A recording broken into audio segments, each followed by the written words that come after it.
exactly. So I do want to begin. Thank you all so much for coming on tonight. For the people who aren't actually speaking at the moment, if you could just make sure to mute yourselves, and so that'll make it easier for everyone. And I want to first thank Chief Aziz for being on tonight. He has hit the ground running. He came to us, I believe it was last spring, to Prince George's County, and he's been just great at being out in the community, being very communicative. And I was very happy to see that the county executive had selected him. And I really want him to do well, and so far so good. So thank you so much for being here tonight. We all know that crime is a serious matter in our county, and you know, things aren't as bad as they used to be, right? Some years ago, but things have started an uptick just like they have around the country. So Prince George's County is not going to be able to avoid all crime just because that's not reasonable and rational when the rest of the country is also having an uptick in crime. But we all want to do everything we can to make sure our community is as safe as possible. And I wanted to start with Chief Aziz, who, by the way, he was working today with our Vice President of the United States, Kamala Harris. So I'm also interested to hear how that went. So Chief Aziz, welcome. The floor is yours, and you can introduce your team as well. Well, thank you so much. I really appreciate you for having me tonight, and thank you for all the work you do in our beautiful county, Prince George's County. I have a few people on the line. I know that they're here. I saw their names, so I'm going to introduce them and who I see. And it is Deputy Chief Webster, who is over the Bureau of Administration, as you can see her, and Deputy Chief Ordano, and he is over the Bureau of Investigations and Forensic Science. And acting Deputy Chief is Major Truxon. He's the acting Deputy Chief over the Bureau of Patrol. And I know we have some of our great commanders of our patrol divisions. It is Major Coletti, who's over Division 1 in Hydesville. And Division 2 is Major Durham. And Division 3 is Major Rickard. And I know we have quite a few others on the line. I won't introduce them all, but it may come up in the course of our dialogue that they may be able to inject who are the people joining them or information that they have when I'm speaking. So I'm just going to go over a few things. And, you know, first accepting this honor and privilege to just outline a few things in concerning crime and the direction of the police department.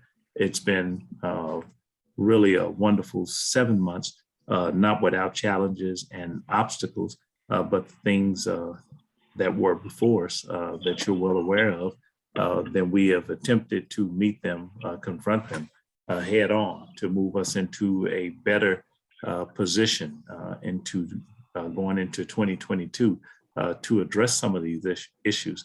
And so with that, I'll talk about a few crime issues on where we are and how it relates to the greater region and how it relates to our counterparts of top major cities and jurisdictions across the United States. And many of you know that we have seen an uptick in homicides or weapons of violence, especially in the past 18 months since we've been in a pandemic. It may take criminologists and sociologists a few many years to determine why do we have an uptick in homicides across the nation. Many other jurisdictions are setting records, either all-time highs or they're going back 20, 30, 40 years on homicide rates increasing. Prince George's County being no stranger to that, that we have at this point, what we would classify in homicides that we are investigating, 124 homicides this year, compared with 88 at this time last year. So we've seen a rise in that of almost 41% inside, and especially when you look at the numbers against 2019, which was our last normalized year, if I could use the term normalized. We've seen an uptick in sexual assaults, and sexual assaults have, they have come, these are known people. The majority of them have come from, not from stranger on stranger, but from individuals, but nonetheless, still really high. And the robberies across our county have seen an uptick. And if this is, demonstrating something, it is violent crime is on the rise. So our robberies have an uptick, but not just any robberies. The majority of our robberies dealing with commercial establishments, residential, or the citizen robbery, they are down, but our carjackings, they are up some 50%. We've seen at least to date 372 carjackings across our county, which is a major increase for every single year that we have tracked this going back several years, and that is up really high this year. Now, in relations to what I just mentioned, homicides are up across our Maryland and Baltimore County, even a slight uptick in Montgomery County. The MPD, the district, is reporting a high volume of an increase in homicides across the nation in cities such as Philadelphia, who has a all-time record high of homicides, and Chicago would go back 30 years or so for the 1,000 homicides that were plaguing that city. So we see that homicides are on the rise across the nation, and very few jurisdictions of major locale are reporting decreases. And the non-fatal shootings that we've had are slightly up. We've had 291 non-fatal shootings and 200 versus 280 last year. So they're slightly up nonetheless. But that means that someone had a weapon and chose to use that weapon and hurt another individual. I think what we see now in looking at the analytics for violent crime, today we were discussing homicidal violence with one of our major news outlets. And we were talking about how the senseless violence that has taken place across the nation and our county. And some of them, most of them, the great majority have been in regards to heated arguments, things of that nature, where I've seen people lose their lives over who had the better business, or who fight over food, family members, or a fight over a dispute in price. And some of those have been, just a handful have been gang related. We've had a handful be drug related. And so some of those things that we are seeing in our society in this pandemic, and we just can't seem to weigh all of the inputs at this particular time, but we know that it is having a negative result. The property crimes, the single most category that is up against all other property crimes. All property crimes in the county are down except one, and it relates to a lot to do with carjackings and property, and that is stolen vehicles. We've had just over 2,900 vehicles stolen in the county in this year alone. There's a major market for vehicles, either stealing vehicles and moving them to ports or to other third-party sellers, or stealing vehicles to commit other offenses in our county. I'll take this time to commend, the leadership, the executive team here, and all their counterparts, especially the patrol commanders, the patrol division commanders, for, in a very trying time, continuing to address the crime issues with obstacles and challenges that remain in our path. And they did a tremendous job in the face of almost insurmountable obstacles and challenges. In this year alone, in 2021, has been a very, very challenging year. And right now, as we stand, we're up almost 21% against 2020 in violent crime. And many people, who knew we were in a pandemic, who understood it, thought that crime would go down, and yet crime has went up. So we've seen also the uptick in juvenile activity, that many of our young people are expressing themselves with violence and through various means across the county and even across the nation, that many jurisdictions are reporting a high increase of violent crime among our juveniles. And that has been the most challenging aspect of fighting crime in 2021, with the way we compare crime in the years before. And property crime is on a slight uptick at 1.6%, and about 445 offenses today that were up on property crime. But it's still going to be a battle as we go into the later days of this year, attempting to even try to reduce that even further. And crime is just almost 5% total, with 4.7%. Now, I ran down a lot of stats. So let me, before I open it up to questions, I really want to talk about how do we actually mitigate some of these things. And so we've been working in the past 7 months, putting these things together for us to have a broader outlook. And we've been moving at a rapid pace with the teams to move Prince George's County into a better atmosphere. It has been what I call a restoration of faith in this plan for us to have a restoration of our police brand, one that the citizens, the residents can be very proud of. I proudly wear this patch on my shoulder and this badge over my heart here to be the best representation of Prince George's County residents that I could possibly be. And I think we are striving for all of our officers to do just that in a very, dynamic and challenging and complicated times in policing across the nation. And the national climate has proven to be one of our greatest nemesis into getting there. So what I did is I outlined 7 core principles that we will build the plan upon in 2022. And those core principles, as we would flesh them out and massage them and add some value to them over the next month or so, to put out a strategic crime mitigation plan that would incorporate almost every aspect of things we already do, but we don't coalesce those things into forming a fist in order for us to have a heavier and mightier blow. And number one, for that is for us in groups like this with our council member who has shown to be a very progressive and even hand and even keeled in applying concepts for greater community engagement.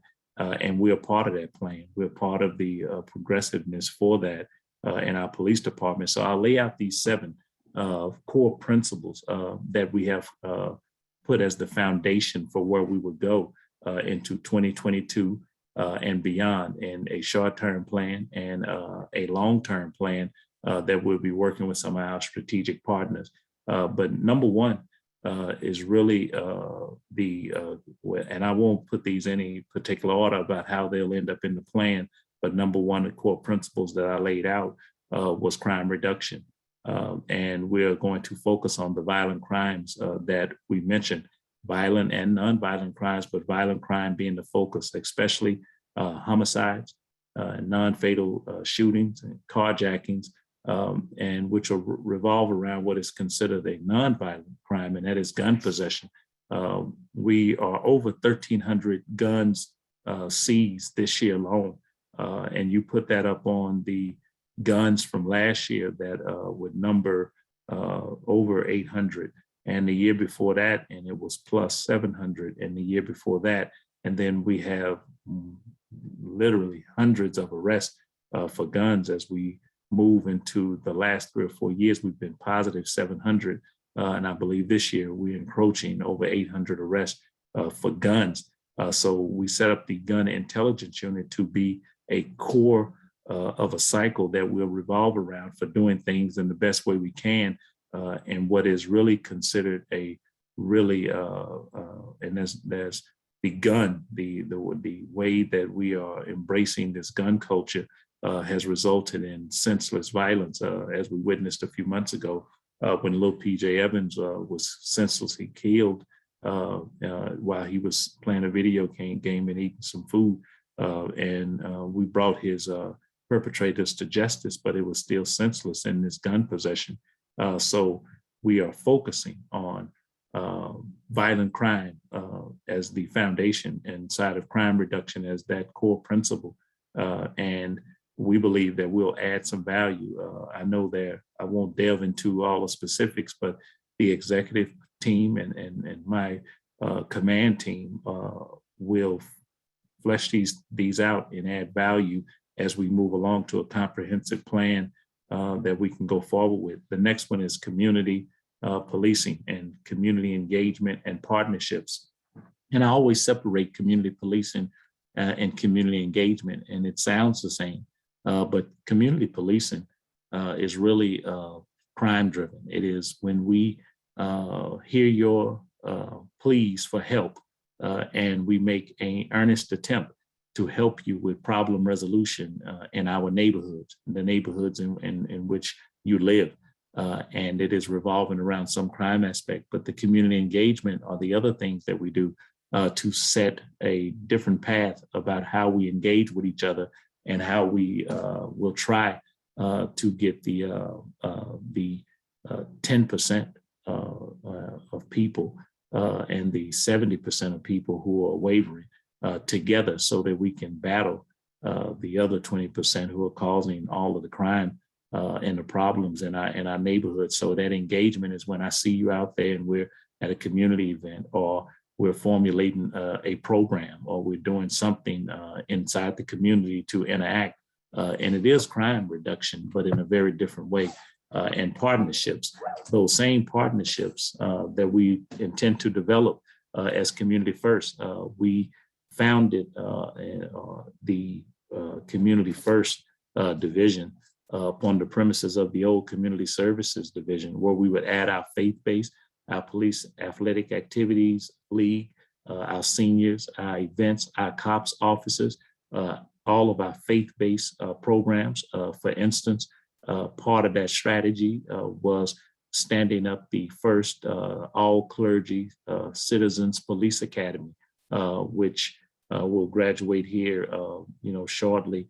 And I met with them last week on a call, but it's the first of its kind where all of our pastors from around various locales in Prince George's County went through the first all clergy Citizens Police Academy. And those are kind of things that we will be doing. We have the premise set up for the all Spanish speaking Citizens Police Academy in the near future to engage with our Spanish speaking population, many of who speak Spanish as a first language, in order for us to have outreach and going down other, non-governmental organizations, liaisoning with our state attorney's office. We work hand in hand, and we do have a great working relationship with our state attorney's office. And that means also engaging our commissioners and other officials.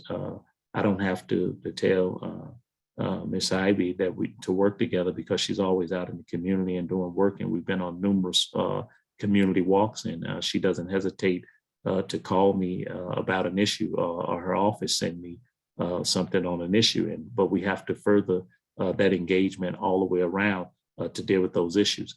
The next is departmental staffing. Many know that we're in a battle across the nation for bringing young men and women to this profession.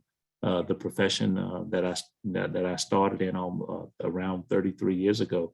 It's been very hard times now to bring young men and women to our doorstep to join us, and we can't have a fully functioning police department without that. I know that a lot of work has went into making some things better. with pay and benefits. And there's a lot more that goes into that, because I don't think any of us, any police officer who you're looking at who are wearing this uniform today, I would put everything on the line to tell you that we did not start this job to get rich. There's no getting rich in policing. So there must be some other intrinsic value that brought us to this doorstep for this beautiful policing profession that we make every earnest attempt to get right. But it's been very difficult. So we're going to focus on staffing and looking at internal realignment structures. And we're putting forth a staffing study, both internally with our own commanders and the executive team, and seeking input from the outside for people who do this type of thing as part of their regular job for staffing. And we're looking to make things better inside the police department and properly staffing our units. I think it should be noted that we're giving our level best with what we have, and we don't make any excuses for delivering you the proper police service that you require, that you respect, that you deserve.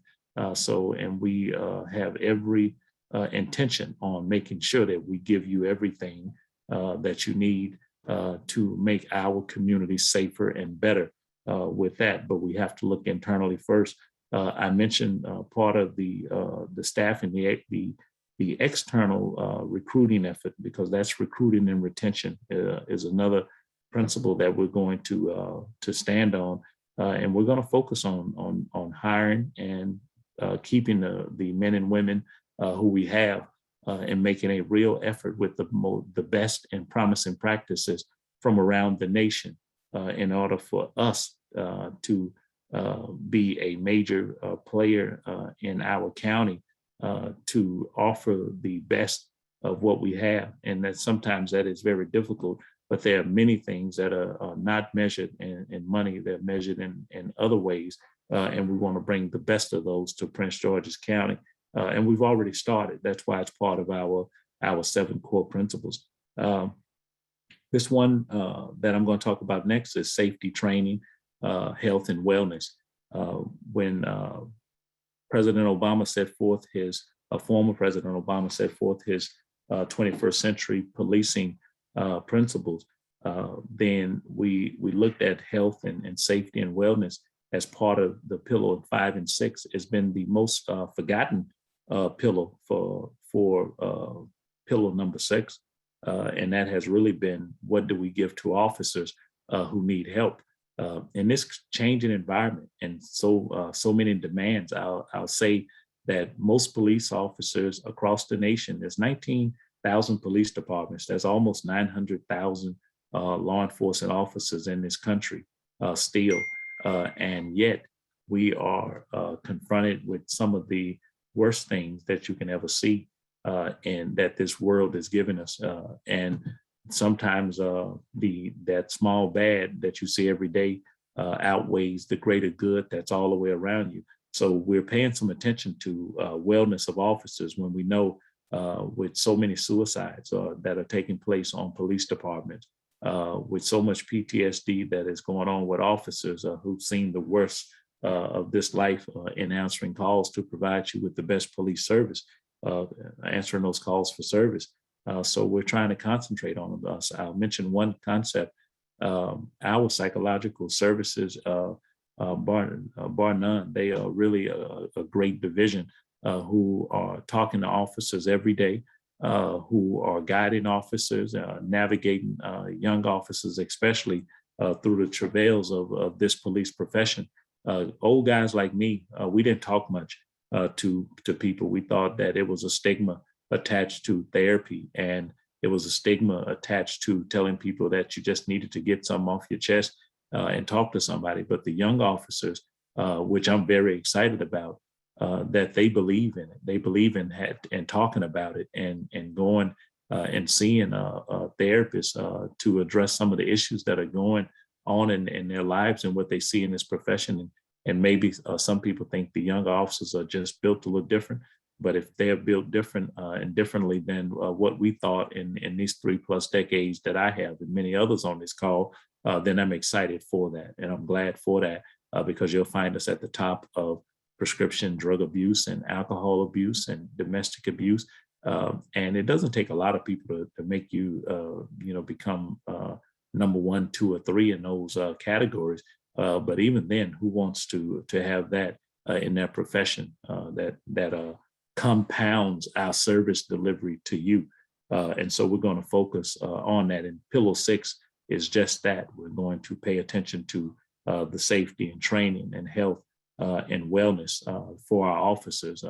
We purchased a app called Cortico just a few months ago, and we're in the midst of standing that up. And it is a really robust app that officers can use confidentially to get help.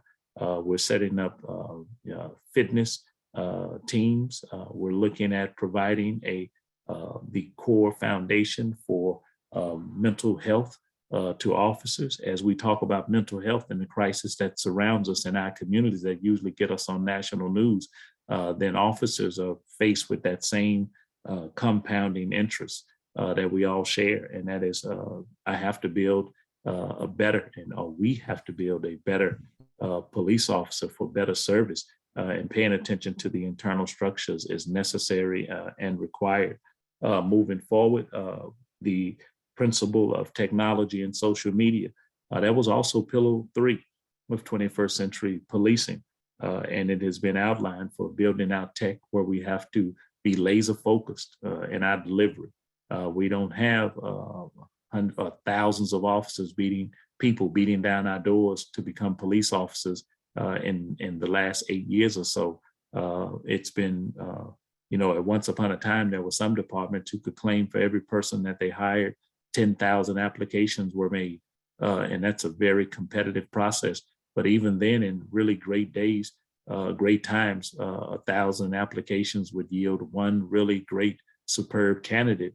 And we're not there now. And so we're looking at the technology and social media aspect of it from things that are meted in a fair and just way, to be utilized in a way that you would trust, that builds trust with us, with legitimacy and a procedural justice type of mind, where you get the number 1 chance, the forefront of demanding which way you'll be policed. So we must use technology responsibly with you and hand in hand and in partnership with you. And we're looking at doing those things to supplement the lack of personnel, real assets, real human beings to do this job. They haven't built any real robots that can interact the way a human does to address these issues now. So we're going to have to do everything we can to deliver you the best police service we can. And lastly is an overarching concept, what I call 21st century policing concepts. And really, it will everything that I mentioned incorporates the 6 principles of 21st century policing to move us forward. We created the 21st century policing division.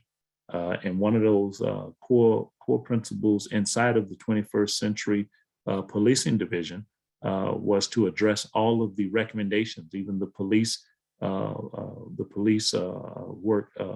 reform work group, the assessments that we have done, the DOJ consent decrees that have come down. These are things that we should pay attention to, but we had no place that was paying attention to the best and promising practices in policing. So I put them in one unit with events, with research and planning.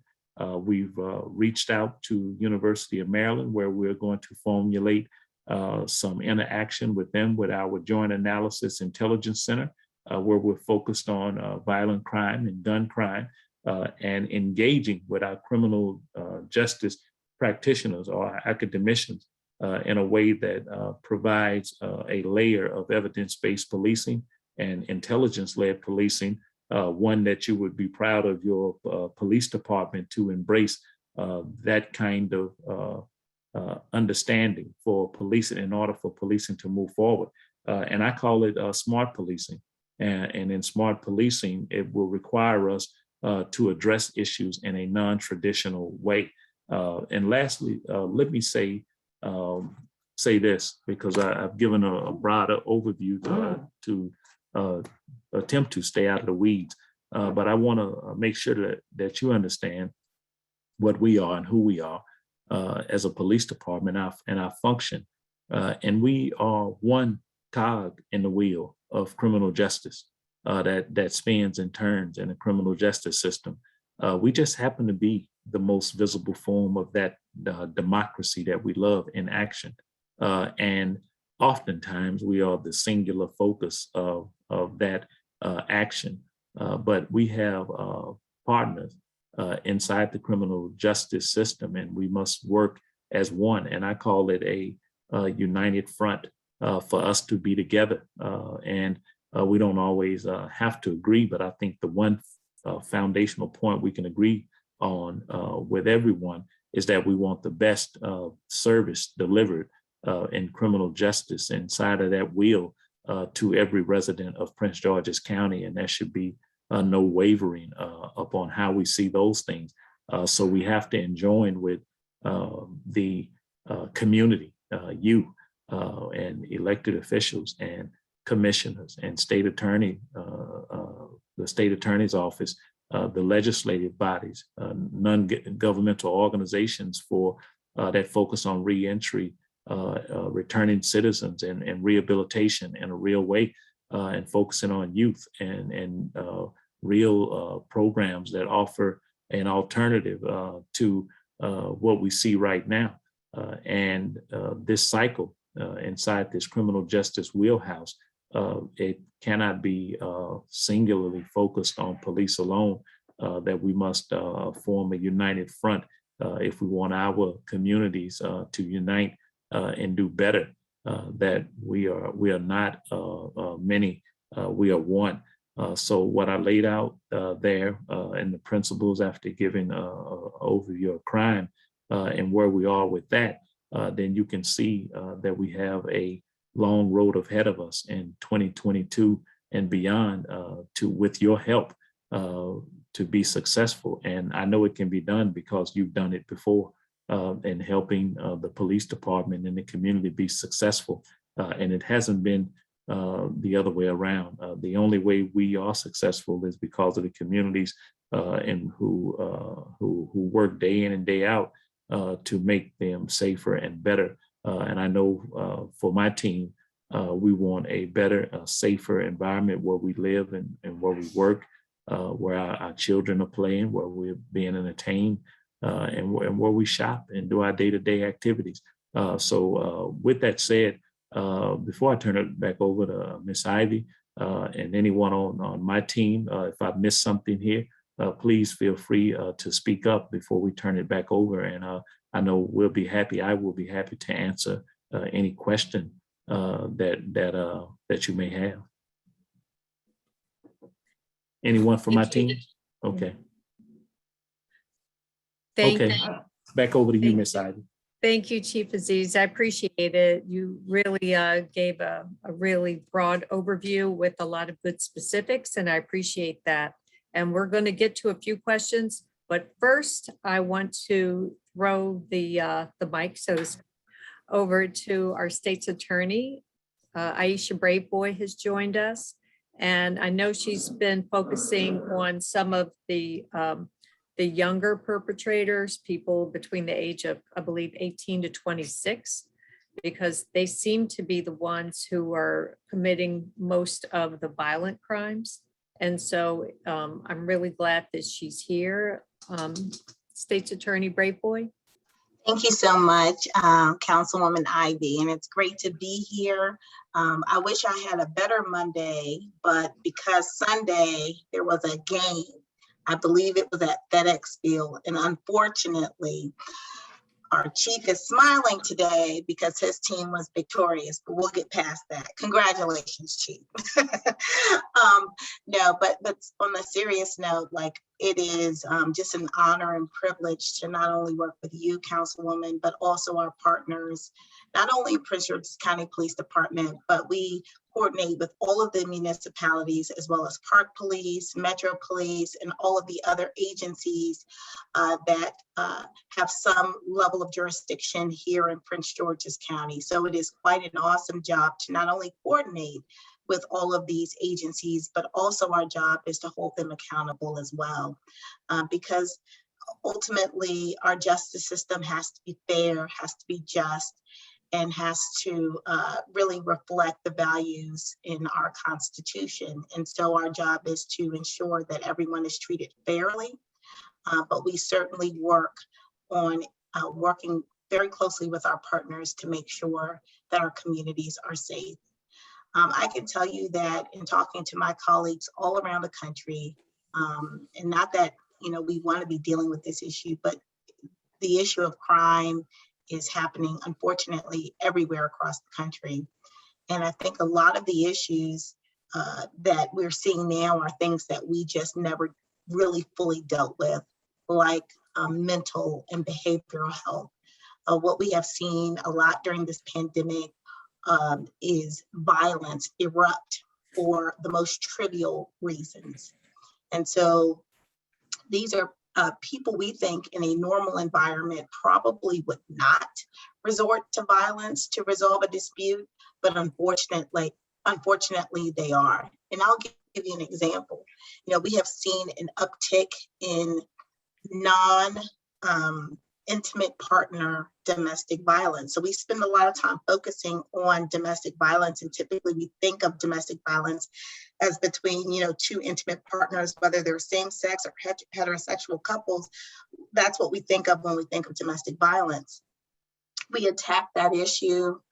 We went to Annapolis and asked for the strangulation to become a first-degree felony. We instituted within our office a high-risk, high-lethality protocol. We have worked very collaboratively with our sheriff's department and with our police department. And we've seen a decrease in the number of intimate partner homicides, but where we're seeing an increase in terms of domestic violence is with those other family relationships, whether it's brother and brother, brother, sister, father, son, you know, those types of relationships that we don't traditionally focus on. So, Madam Councilwoman, I think that's where the messaging needs to be right now. I think there's a fierce urgency of now to really focus collectively on that issue. And I look forward to working with our chief as well as our municipal departments to really begin to address this issue of family violence.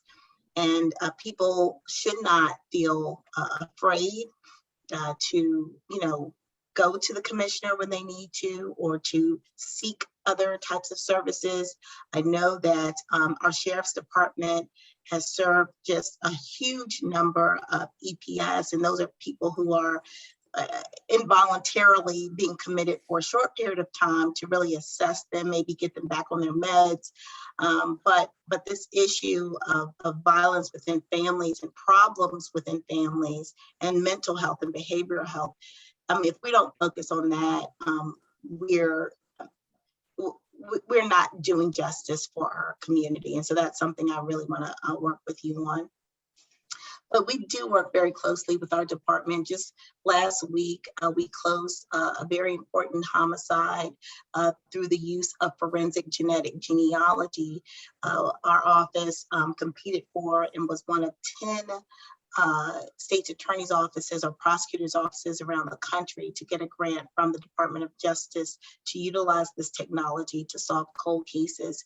And with the help of our expert team at Prince George's County Police, I think we have probably the best, I would argue, the best homicide unit in any department in America. And I can tell you that my homicide unit in the state's attorney's office is second to none.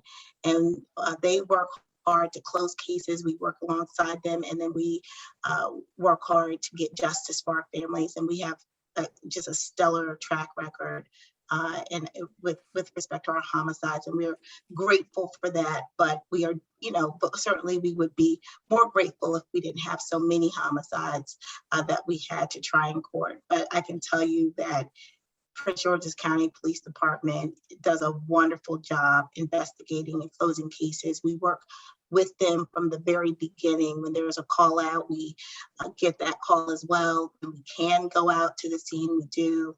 And we work on search warrants and everything else to make sure that we're collecting evidence and getting ourselves ready to get justice. So I just really want to thank the department for their just professionalism and excellence. We are also working hard, and I know that Perry Taylor's on the line. He'll talk to you a little bit about what we're doing around carjacking. Again, working with not only Prince George's County Police, but we also work with our municipal agencies as well as Metro and Park Police, because unfortunately cars are stolen, almost everywhere, right? Carjacking is, the spike in carjacking, I think, is what, 280 or 300% since 2019. It is unfortunately not unlike other places around the state and around the country. This seems to be the crime of choice. And so we are working really hard. And I know Perry will talk about some of our stats when it comes to that. And then this issue of gun violence.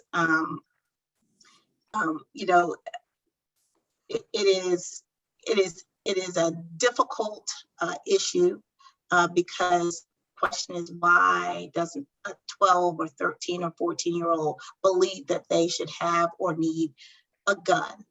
And so you have really babies who are making adult decisions with adult weapons. And they are engaging in carjackings, they're engaging in shootings, they're engaging in robberies. And so we have worked really hard, especially with the District of Columbia, because a lot of young people were coming across the border, and still are, to commit crimes here and then go back across the border. And it was really difficult for us, for the department and everyone else to really hold these young people accountable. So we worked with our judiciary to develop a system to really better be able to get these young people into custody and then on the path to reform and rehabilitation. But with that has to come some level of accountability, because they have to know that there are consequences for their behavior, because they're putting not only themselves at risk, but their victim at risk. And then in the case of carjackings, every single person on that roadway is at risk. So that's something that we have really focused on with our police department. And we're grateful that we're seeing more success in terms of holding those young people accountable. But again, prevention is key. And that's why we launched the Our Streets, Our Future initiative. Because what we recognize as the police, as the chief said, is that it takes more than just law enforcement to address these issues. It really is going to take a concerted effort by everyone, including our community. I appreciate the fact that, and there are several municipalities that are on this call tonight. I really want to thank them. They have really embraced the Our Streets, Our Future initiative. We have gone in to several municipalities all across the county. We've held events, but we not just hold events, we bring resources. We have brought behavioral health resources. We have brought job training and employment resources, because we want to give people options to not commit crimes as a way to survive, but to have a good set of skills that could lead to a good job or a good business for themselves. So that is so important that we focus a lot on our returning citizens, and also giving opportunities for those in some of our hardest hit communities, some of those individuals an opportunity for gainful employment. And so I appreciate the fact that we've been able to work with everyone on those, but we just need to keep doing it, because we didn't get into this problem overnight, and it's not going to be solved overnight. But I think through having faith and through being diligent and staying the course, I know that crime will not win or rule the day in Prince George's County. We have faced tough times, and we have always overcome, and that's what we're going to do now. So I did want to give Perry Paler, who's one of my deputies, an opportunity. He's also the chief of our Guns and Drugs unit, and he also oversees our major crimes unit, which deals with a lot of the violent offenses outside of homicides, that deals with the assaults and the carjackings. And I believe he has some information for us. So Perry, I'm going to turn it over to you. Okay, thank you, Madam State's Attorney. Councilmember Ivy, Chief Aziz, everyone, good evening, and thank you for giving me the opportunity to address you this evening, and I'll be brief. So I just want to talk briefly about carjackings. And towards the end of 2020 and into early 2021, the State's Attorney, we noticed a spike in carjacking cases. In response to that, we created the Carjacking Task Force. And one of the things was we knew it had to be more. Then it had to definitely include the police department. We have a deterrence committee, but we knew we had to take a broader approach to impact this number. So we have a resource committee where we work with our elected and our community stakeholders to obtain different resources to attack this problem. But we also have community engagement where we work with Park and Planning and our Board of Education. And we actually have put on events throughout the county to engage our young people and to get the message out that this is a violent crime and this is not an area in which we want our young people to become involved. We've also used a popular band person. It's in a local band, the Backyard Band, Big G. We made a public service announcement. We filmed a television commercial that's gone on video. It's went viral, and we really have taken an effort to impact this through all different disciplines. So we have numbers from January of 2020 all the way. Our numbers are to December 3rd of 2021. Our office, we've indicted 158 carjacking cases during that period. But as you all know, court operations have been impeded as a result of COVID-19 and social distancing. So we're only been able to bring about 2 to 3 trials per week in the courthouse once we opened up the operations. So of that 158 cases, 84 of those cases are still pending. However, we are pleased to announce that we have gotten guilty disposition in 45 of those cases. And, we have about 17 that were, either non-prosecuted or dismissed. But of that 17, sometimes based on evidence, it might be a passenger that might have gone along for a ride later after the event. So we're very happy where we are in the number of guilty dispositions that we've been able to obtain as we meander through these challenging times in our courthouse. And we really have a good working relationship with the police department. And I know Sonny Morotek and their team, their carjacking team, they've increased their arrest, and we are increasing our staff when resources permit to meet those numbers. Another thing that we noticed coming in out of 2020 was an uptick in our gun arrests. The police were making more gun arrests, so our gun cases were increasing, and we realized that we couldn't just arrest our way out of this offense. And we noticed a spike in a particular area, our under 21 with a handgun. So at the state's attorney's urging, we already had a diversion program in place. It's our Back on Track program. Well, it's reentry, reentry. I'm sorry, a reentry program called the Back on Track program. And it was created by our Vice President, Kamala Harris, and it was brought to Prince George's County during the previous administration. And it's geared towards drug dealers. And for nonviolent first-time drug dealers, they have to enter a plea of guilty. They have to perform 280 hours of community service. They also there's an education component where they are offered the opportunity to either complete a GED or get a certificate or an associate's at Prince George's County Community College. And then we work with job placement agencies.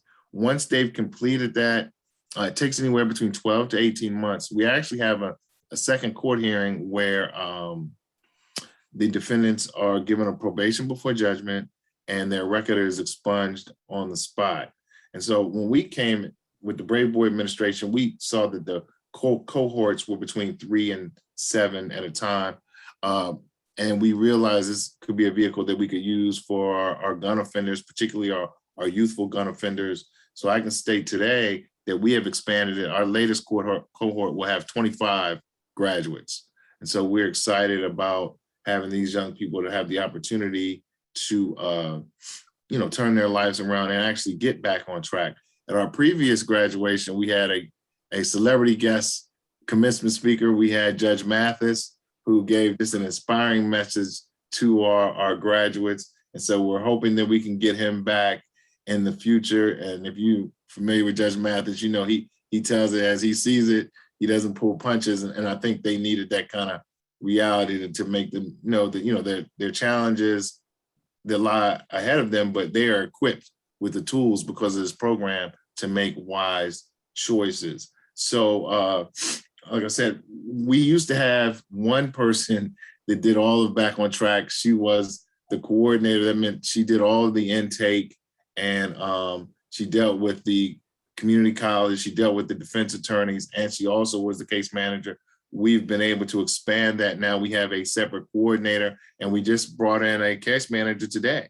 So we have 2 persons, and then we have a dedicated attorney who handles all the court cases for the defendants who are in the Back on Track program. So we're really excited about that program and watching that grow to impact as many lives as possible. And so I think those are the 2 biggest things that, impact particularly the units that I oversee, is really getting a handle on our carjacking cases, making sure that our attorneys are prepared, working with the police and prepared to go to trial, and pushing our reentry program back on track to make sure we put these young people in a position to lead positive lives.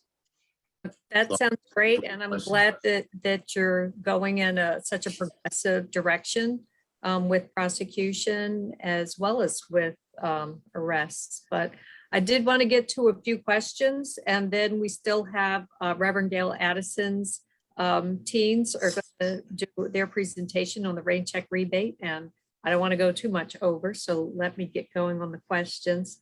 The first one seems to be to Chief Aziz. This is from Terry Hamlin, who's with the Ardmore Springdale Civic Association. They actually canceled their meeting tonight so they could be present for this. So I did want to give them the first question. We've had 2 shootings in the Ardmore Springdale community in the last month. Is there going to be regular patrolling in that community to help the residents feel safe?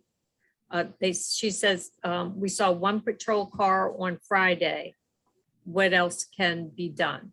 So Chief Aziz, what else can be done in a community whenever something violent happens?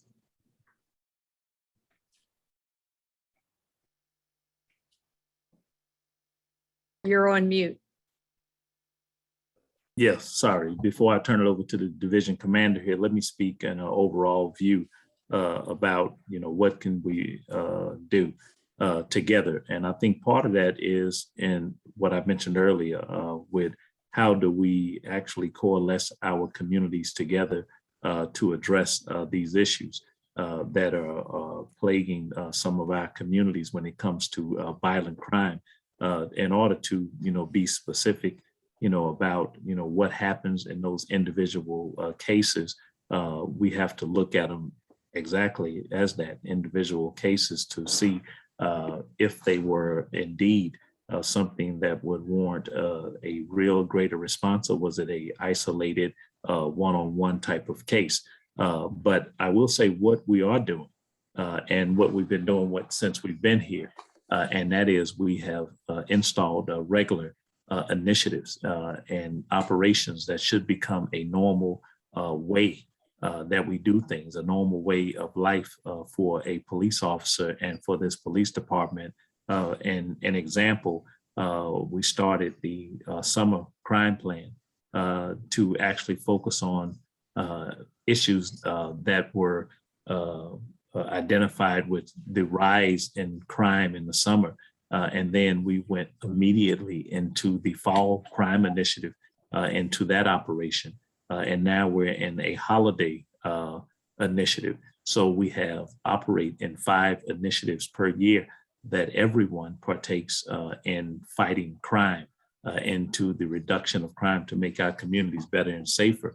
So we put those things in place in the challenging landscape of needing the assets to actually go forth in a reduction and that collaborative effort I mentioned earlier.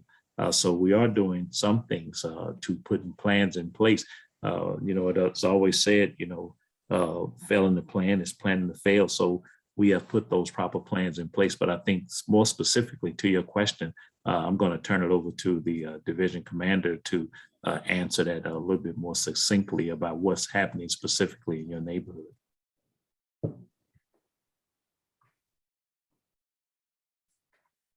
Yeah, go ahead. The division commander, go ahead and talk. Good evening. So the way we base our patrols is we evaluate the crime trends daily and supplement our daily patrols with our CAT teams, our cops, and some overtime units. And based on the way the crime trends move, we'll move those patrol units around to combat our violent crime that we're seeing. So they're out there. We supplement the patrol 5 nights a week, and I move them around hour to hour, day by day, based on the crime trends. If you're seeing something and you don't believe you're seeing adequate police response, or you're wondering where the police are based on what you're experiencing, feel free to reach out to me, and I can look at what you're providing me as well, because I'm seeing a piece of it, but the community provides a lot more intel as well. The biggest piece of intelligence we have is what the community reports out to us. So if you're seeing something, please report it into us. We have a mailbox at District 2, police_District 2, that you can give me information and help me establish the trends and the patterns to deploy some of these resources. But yeah, we do look at the trends, and that's how we deploy the patrols. Okay, and let me get to one more question because we're running out of time, from Cassandra Burkhalter. It's to Perry Paler. Due to the limited court hearings being scheduled, what happens to the accused, I'll say, while they're waiting to have their cases heard? Are they being released back into our communities on bail until their court hearing? Yeah, so one of the first things Ms. Braveboy did when she came aboard as state's attorney is we ended the practice of requesting cash bail. So for all of our cases, there's an analysis that we use for determining bail. First and foremost, is there a history or is there a potential problem with a person appearing in court? The second prong of the analysis is, does that particular defendant pose a threat to themselves or others? And based on that analysis, we look more for them to be placed with pretrial release. We have a very robust pretrial release in Prince George's County. And it can go from as low as weekly reporting to as high as the ankle bracelet monitoring. But for those who are deemed to be a threat to themselves and others, based on the level of violence in their crime and past history, then sadly they will be detained pre-trial. And we have had people who have been detained and their court cases haven't been extended due to COVID. So that is a reality. But like I said, we usually rely on pretrial release, particularly for nonviolent offenders, to give them the opportunity to be home while they wait for their court case to go to trial. I think I lost you. I think you're muted. No, thank you. I just couldn't find my unmute button. Okay. Thank you so much. And I appreciate you all who have spoken tonight and who've attended, even if you didn't speak. And we do have a lot of questions in the chat that we just can't get to unless we just stay all night. And I do want to get to the young people with Reverend Gail Addison. They've been really patient and they've worked really hard to prepare this. And it's an important presentation, and it's about the Rain Check Rebate Program. Reverend Gail Addison has End Time Harvest Ministries Wellness Ambassadors, and we have let's see, Bautista Flores Caris Amatier, Stephanie Romero, Ayula Hanman, Andy Kansi, Haley Reyes, and Alana Clark, and Zania Hardy. And you all can all talk badly about me later about what a bad job I did saying everyone's name, but I'm doing my best. And Aubrey Pruitt is going to share his screen, and the kids are going to speak. So you can keep questions coming in the chat, and we're going to save them all and send the answers to everyone. I see some people are putting their contact information in the chat as well. So next up is the End Time Harvest Ministries Rain Check Rebate Program. Hi, everybody. I'm Great. Reverend Gail Addison, and my team is here tonight to bring you hope to all of the things that we have heard tonight. Chief, you all are doing a marvelous job. You have a lot of challenges, and you're doing a great job. And I've known Miss Braveboy for many, many years, and she's just a phenomenal person, and you all make just a wonderful dynamic duo in helping to bring answers to something that seems like a mountain right now. But I think you'll just receive a lot of hope once you hear from our young people that's going to be talking about something that concerns all residents here in Prince George's County. So without further ado, I want to turn it over to Batista Flores. Batista, are you on the line? He is the president of our Port Towns Youth Council, and he's just going to welcome everybody and just give a little blurb about what we're going to be talking about tonight. Hello, everyone. My name is Batista Flores, and as she has said, I am the president of the Port Towns Youth Council, and I attend Bladensburg High School.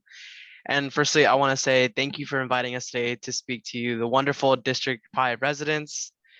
And today we're here to give you homeowners some really great news about Prince George's County Rain Check Rebate Program that is administered by the Chesapeake Bay Trust, who are stewards of the Chesapeake Bay. Before the pandemic, we were awarded a grant from the Chesapeake Bay Trust to function as Rain Check Rebate ambassadors who will educate Prince George's County residents about the Rain Check Rebate Program and its amazing benefits. Hello, everyone. My name is Haley Reyes, and I am a member of the Port Towns Youth Council, and I am a Bladensburg High School alumni. Now, you may be asking, well, what is the Rain Check program? Well, the Prince George's County Rain Check Rebate Program offers rebate money to homeowners and businesses to install practices that will improve stormwater runoff quality, reduce pollution, and improve local stream and river health.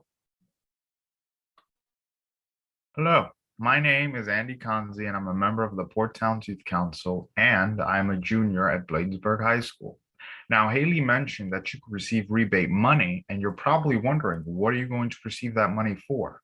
Well, you're going to receive that money for installing practices on either your property or on your business's property to prevent rainwater or stormwater from getting into your property or from pooling around your property, which will make it dangerous for pedestrians to walk around or even through your property.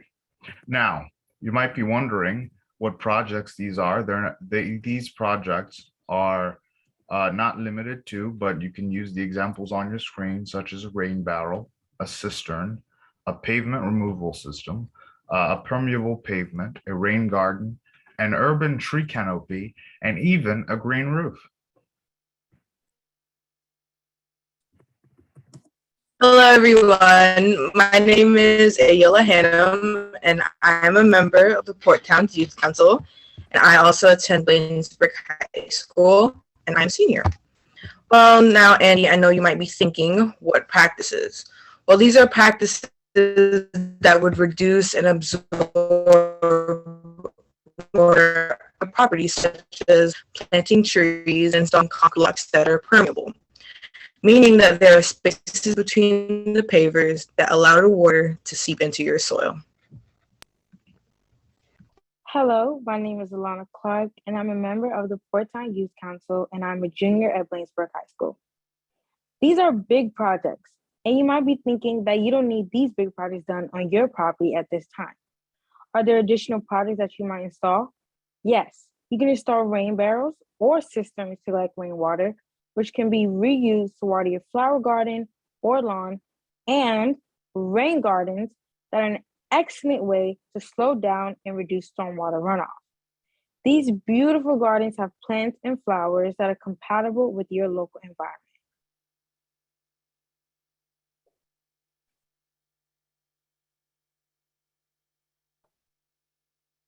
Hello again, this is Haley, and I am a member of the Port Towns Youth Council. Now you may be wondering, what is the maximum rebate amount? Well, the maximum rebate amount for the lifetime of the residential property is $4,000 and $20,000 for business/commercial property. Now, what is stormwater and why is it important? Stormwater is rain or melted snow that runs off roofs, driveways, and the land.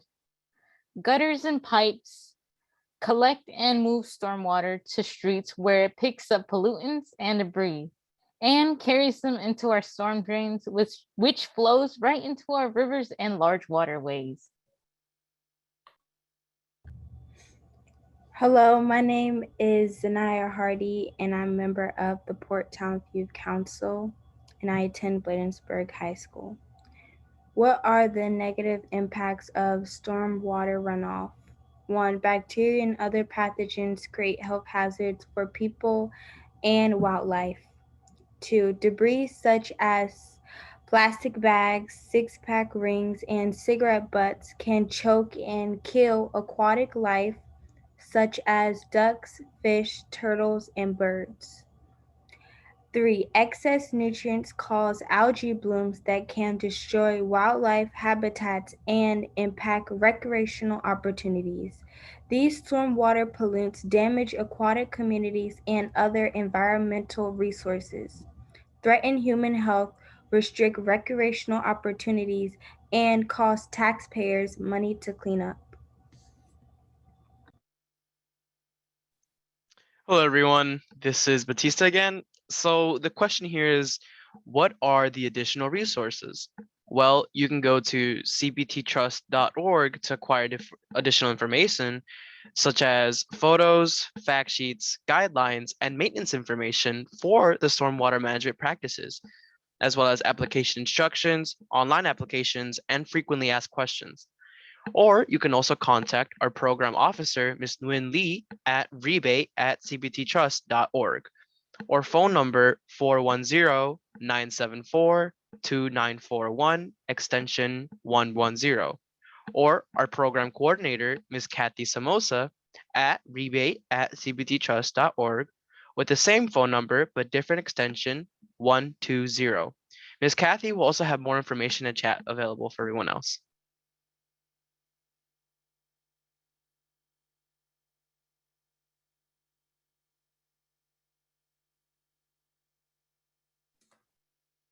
Okay, I don't know if there's, are you all, have you completed your presentation, Batista? Yes, that is the end of the presentation. Okay, well, you all did an amazing job, and I'm very proud of you. So thank you so much. Thank you to Reverend Addison for getting you to this point. And yeah, everybody's giving you lots of compliments if you look in the chat. And thank you to the whole community who came out tonight. I know we went over a little bit, but thank you for your patience. I see David Grogan's up there. Hey, how are you? So thank you all. We have a lot of great information today, and I really appreciated the young people as well. And everybody have a great night. Thanks so much. We'll send a link to the video to everyone too. Before we leave, can I say one Yes. more thing? Of course. Thank you. I want to thank you, Councilmember Ivy, a woman full of vision, But what I love about you, you're very inclusive. This is the largest town hall meeting that we've been a part of, and I'm a part of quite a few. And it's because of your inclusiveness, and you always remember the value of young voices in the process. And I thank you for that. And I wish every department in Prince George's County would just emulate that from you, to include the voices of the young people, because they are brilliant and they have a lot to offer. And I want to say just this last thing, the wonder of our success, the reason we get 100% graduation rate every year, except last year, we got 90% graduation rate. But it was quite a year. It was quite a year. But the reason we get those great positive outcomes is because in our program, parents are required to be a part and to walk alongside their child for 4 years in the program. And our program's vision is healing communities by healing our youth. There would be no healing of communities without focusing on the youth, but building the community in and around them, investing the major parts of the community into our young people. And hence, you get voices like this that you could depend on and ask for at any time, and they'll always bring something marvelous to the forum. So thank you, Council Member. Hi. No, thank you. And I know that you're likely to get outreach from some of the people who are on the Zoom tonight, so they can either get more information or find out how to have your presenters come to their next meeting. So thank you so much. And we're going to end the meeting tonight. And thank you so much. Bye-bye. All right. Thank you. all. Bye-bye, everyone. Have a great evening. Bye.